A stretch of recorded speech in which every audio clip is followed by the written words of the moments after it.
তার বাস্তব প্রমাণ হচ্ছে আমি নিজে।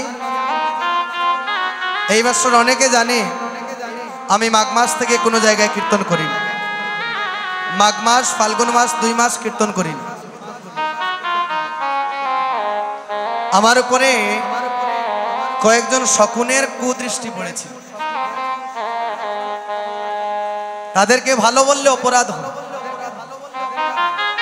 কারণ শকুনে যদি না হতো আমি তো এখানে যে কীর্তন করছি এখানে তো মন্দ জায়গায় আসি, কোনো যাত্রার আসরে যাইনি, বাউল গানের আসরে যাইনি, কীর্তন করতে এসেছি। হয়তো আমার ভক্তি নেই, ভক্ত হতে পারিনি আপনাদের মতো। ওই দুষ্ট লোকরা চেয়েছিল যে আমি কোনোদিনই যাতে কীর্তন জগতে কোনোদিন না আসি।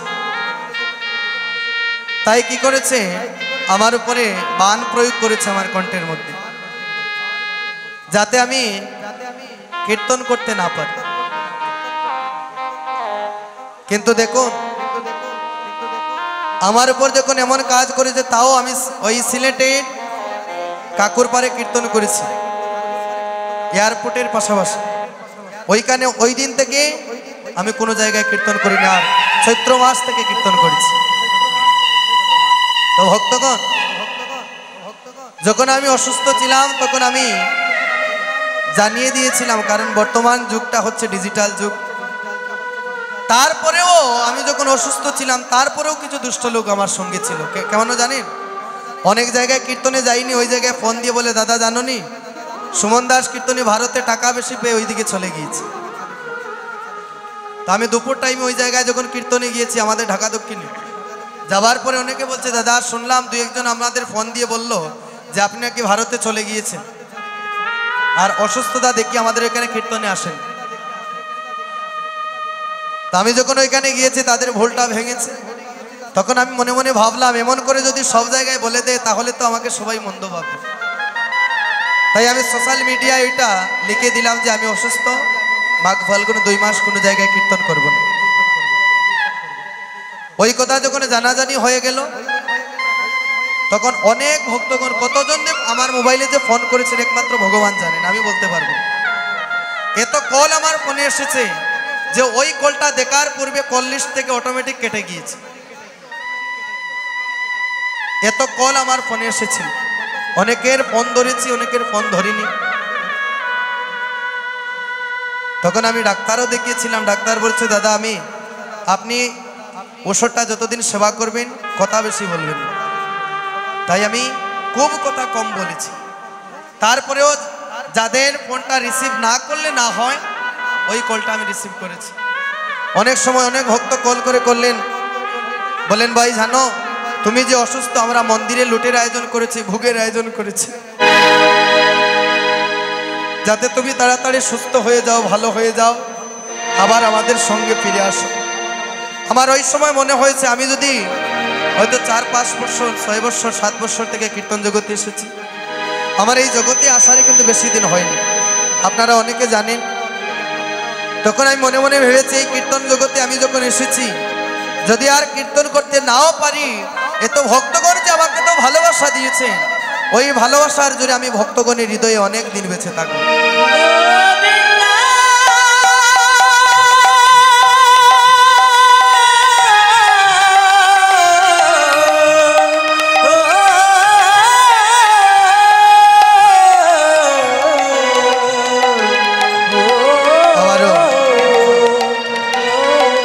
মহাপ্রভুর কৃপায়, সাধুগুরু বৈষ্ণবের কৃপায় সেই চৈত্র মাস থেকে আবারও ভক্ত সঙ্গ করছি।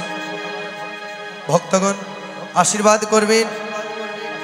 আমরা এই যে শ্রী শ্রী কালাচাঁদ সেবক সংঘ, আমরা এখানে এসেছি, আমরা 3 ভাই কীর্তনে আছি। আমার দুটি ভাই আমার সঙ্গে থাকে, একজন মৃদঙ্গ বাজাচ্ছে, একজন করতাল বাজাচ্ছে।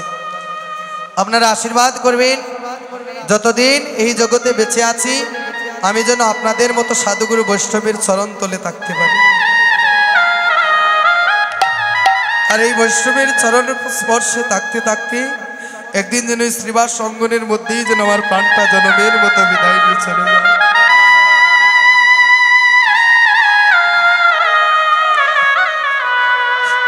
এর চেয়ে উত্তম জনম আর হতে পারে না।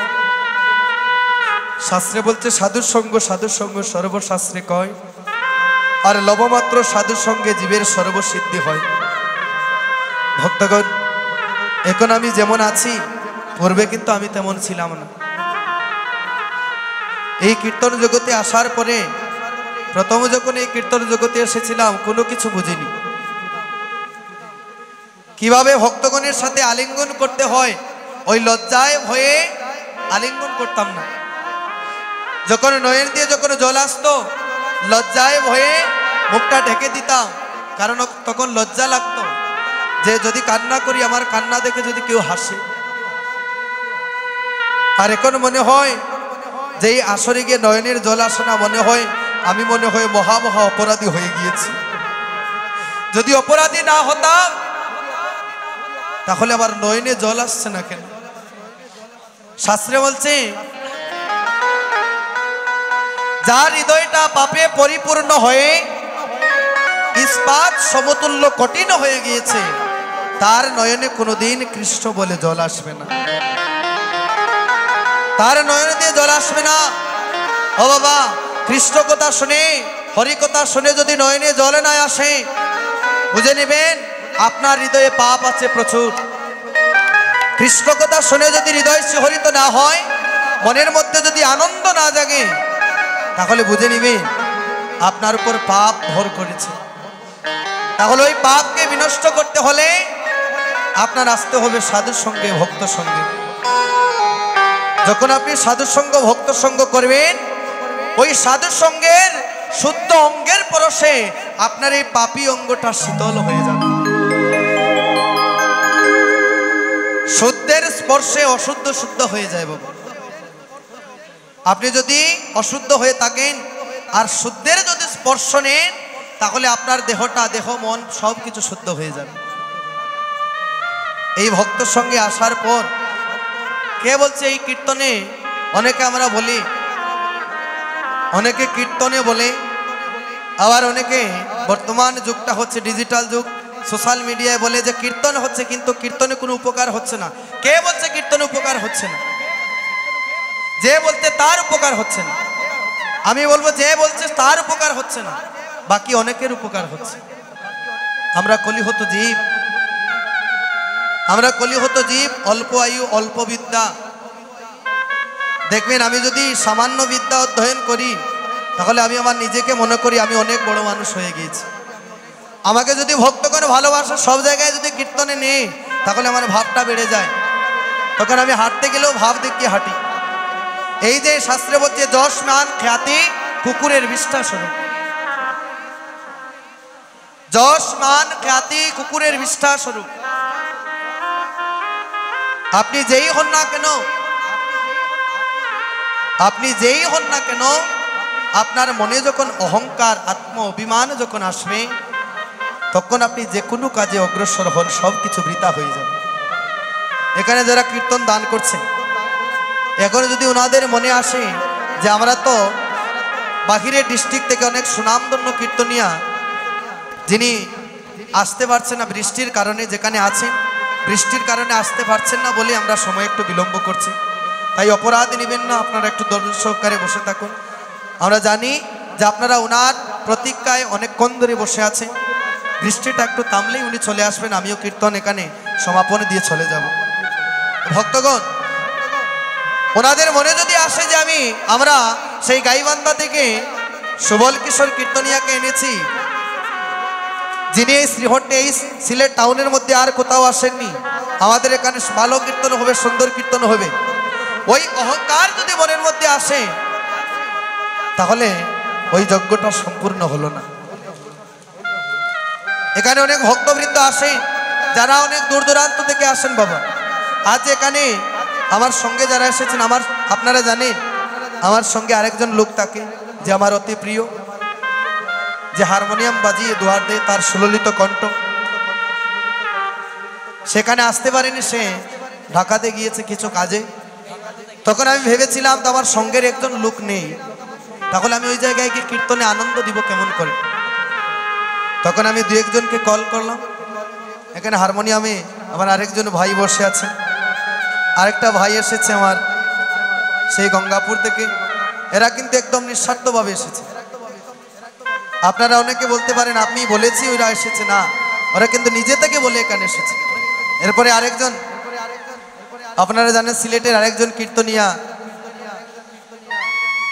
ওনার ভাই ওখানে এসেছেন, উনিও এসে আমাদের সঙ্গে একত্রিত হয়েছেন, দোয়ার দিচ্ছে। তাই আমি গোবিন্দের নিকট প্রার্থনা করি, আপনারা যারা এখানে এসেছেন, যারা এই কীর্তনটা দান করছেন, আজ যেন গোবিন্দের সবার উপরে যেন সমানভাবে কৃপা হয়ে যায়। নিতাই গৌর হরি। যে কৃপা লাভ করিবার জন্যে, যে কৃপা লাভ করিবার জন্যে ওই 84 লক্ষ দুনি ভ্রমণ করে পেলাম এই মনুষ্য জনম। আমার এই মনুষ্য জন্ম যদি হেলায় হেলায় চলে যায়, ও বাবা, আজ আমি এখানে কীর্তন করছি, কালে যে আরেক জায়গায় কীর্তন করতে পারবো তার কিন্তু কোনো গ্যারান্টি নেই। আমি একটা জিনিস উপলব্ধি করলাম, যে আসরে গেলে মনের মতো ভক্ত পাওয়া যায়, ওই আসরে কীর্তন করতে বেশি আনন্দ লাগে। এখানে অনেক ভক্তগণ আছেন যাদের আমি অনেক জায়গায় দেখতে পাই, ওনারা কিন্তু সব জায়গায় কীর্তনে যান, গিয়ে ভক্তের চরণধুলি মাখবার জন্য সব জায়গায় যান। আমাকে আজ আমি নিজেকে ধন্য মনে করছি যে আপনাদের মতো সাধুগুরু বৈষ্ণবের চরণধুলি মাখবার আমি সুযোগ পেয়েছি। ভক্তগণ, আজ এই নববৃন্দাবন মাঝে, আজ এই নববৃন্দাবন মাঝে হরিকথা কৃষ্ণকথা আস্বাদন করবার জন্য যারা বসেছে, এই কীর্তনে আসলে কিন্তু অনেকের অনেক উপকার হয়ে যায়।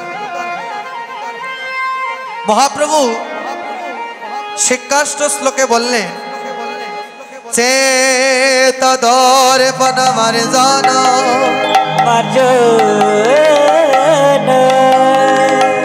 বব মহাদবগ্নি নির্বাপনম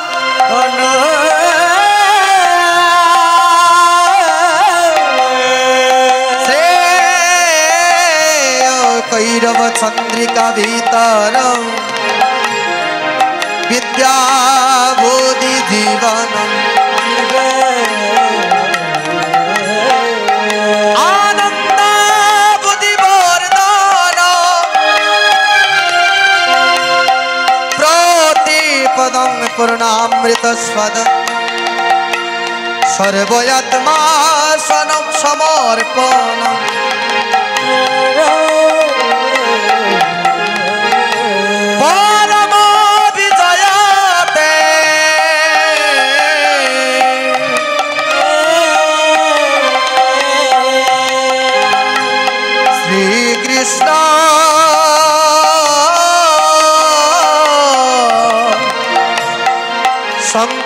সংকীর্তন কীর্তনে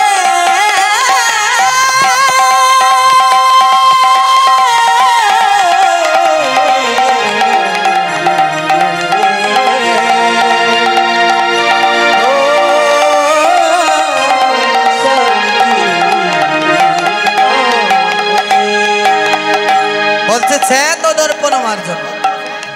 তাহলে চেত কি? চেত হচ্ছে এই চিত্ত। চেত দর্পণ মার্জন, চেত দর্পণ, দর্পণ হচ্ছে আয়না, আমরা যেটা দিয়ে আমাদের নিজের বদন দেখি। চেত দর্পণ, চিত্ত দর্পণ মার্জন হচ্ছে গোসে মেজে পরিষ্কার করে নেওয়া। তাহলে এই যে চেত দর্পণ মার্জন,